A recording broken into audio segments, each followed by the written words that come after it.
दोस्तों नमस्कार। दोस्तों मैं विनय कुमार। दोस्तों काफी लोग बोलते हैं विनय जी सरेंडर वैल्यू पर मेरे को अमाउंट कम मिला है। तो मैं दोस्तों बता दूं सरेंडर वैल्यू पर कब कब आपको ज्यादा अमाउंट मिलता है और कब कब कम मिलता है वो मैं आपको पूरा का पूरा इस वीडियो में डिस्कस करेंगे।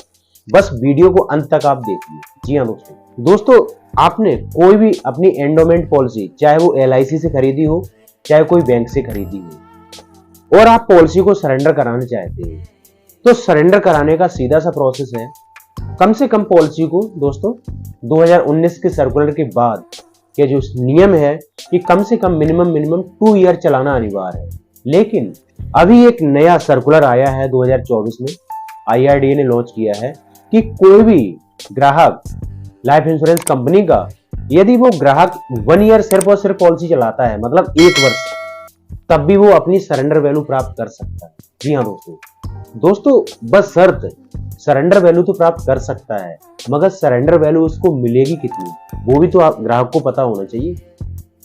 तो दोस्तों मैं बता दूं यदि आपने कोई LIC चाहे कोई बैंक से आपने कोई एंडोमेंट पॉलिसी खरीदी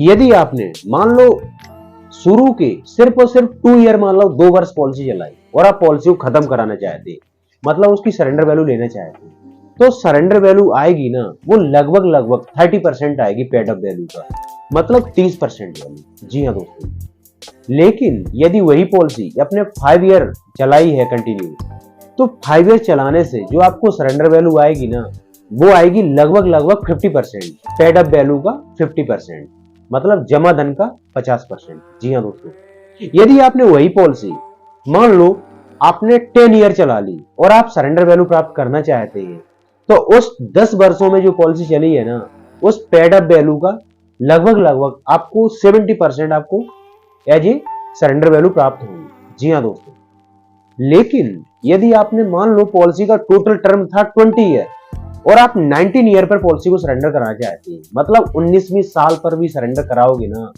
तब भी आपको दोस्तों पेड अप वैल्यू का सिर्फ और सिर्फ 90% वैल्यू प्राप्त होगी। जी हाँ दोस्तों मतलब जैसे आपके 100 रुपए जमा है तो आपको सिर्फ और सिर्फ 90 रुपए मिलेंगे। जी हाँ दोस्तों सरेंडर वैल्यू से कहीं ना कहीं ग्राहकों को लॉस ही होता है मतलब घाटा होता है। तो मैं यूं कहना चाहूंगा दोस्तों यदि आप कोई भी एंडोमेंट पॉलिसी लेते हैं तो आप प्रयास करें कि सरेंडर न करें।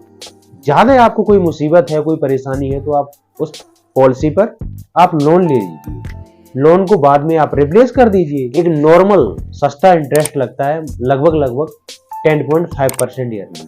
जी हाँ दोस्तों मैं उम्मीद करता हूँ इस वीडियो से आपको कुछ सीखने को मिला होगा। वीडियो मेरा अच्छा लगे तो लाइक करें शेयर करें और मेरे चैनल को सब्सक्राइब भी करें। नमस्कार, थैंक यू।